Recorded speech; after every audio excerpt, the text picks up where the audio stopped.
vous emmène en galerie découvrir l'évolution des conditions de travail des mineurs dans le XXe siècle, parce que c'est là qu'on a pas mal de changements. Alors on est au centre historique minier, c'est le plus grand musée de la mine en France, musée qui s'est installé donc sur une ancienne fosse, la fosse d'Éloie, dont on peut voir les bâtiments d'origine pour les bâtiments qui sont imbriqués en métal. La fosse d'Éloie a fonctionné 1931-1971, 40 années, pendant lesquelles on a remonté 8 millions de tonnes de charbon, avec au plus fort de la production 800 mineurs qui dévalaient tous les jours pour l'abattage.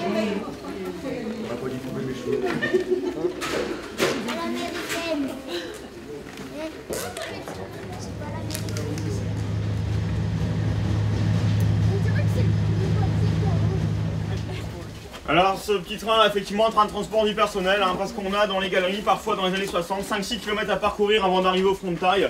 Et donc on a descendu des trains pour transporter les mineurs et leur faire gagner du temps sur le temps d'abattage. Ici, fin 19e siècle, le mineur n'a qu'un pic comme outillage pour taper dans la roche. Donc c'est tout à la force des bras qu'on va extraire, qu'on va abattre le charbon. Donc il tape dans le mur, le charbon se décroche de la paroi, il va descendre la pente pour revenir là, directement dans le bas. Alors, bien sûr, on empêche de tomber n'importe où.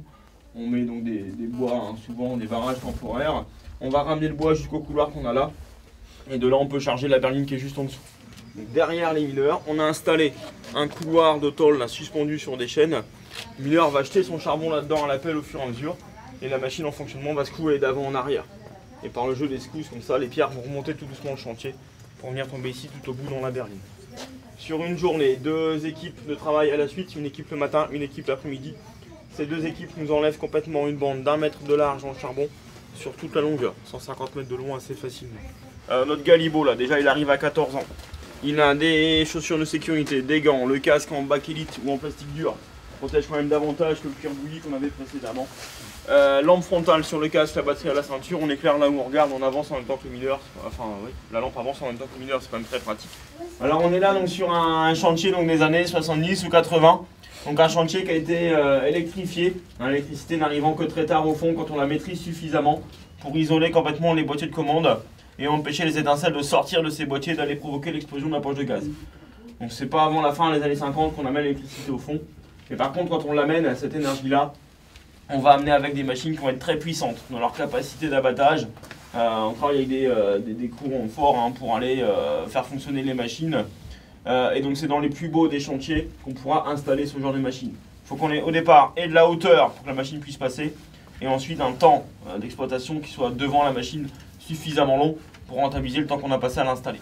Alors en parlant d'explosion justement, dans les mines, on a en même temps que le charbon un gaz qui s'est formé, c'est le grisou. Le grisou c'est essentiellement du méthane dans la composition.